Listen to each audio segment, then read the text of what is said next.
যারা হজে গিয়েছেন, উমরায় গিয়েছেন, তাদেরকে একটু জিজ্ঞেস করবেন। আর যারা যান নাই, আল্লাহ যখন নিয়ামে তখন দেখবেন মানুষের একটা ফিতরত আছে, একটু বুঝবেন।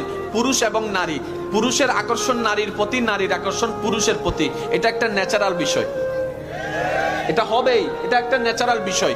কিন্তু যখন আপনি আল্লাহর ঘর তাওয়াফ করবেন, লাব্বাইক আল্লাহুম্মা লাব্বাইক, লাব্বাইক লা শারীকা লাক লাব্বাইক, ইন্নাল হামদা ওয়ান নি'মাতা লাকা ওয়াল মুলক লা শারীকা লাক। এখানে বিভিন্ন দেশের পুরুষ আছে, বিভিন্ন দেশের নারী আছে, কত সুন্দর সুন্দর নারী আছে। কিন্তু বড় চমৎকার বিষয় কি জানেন?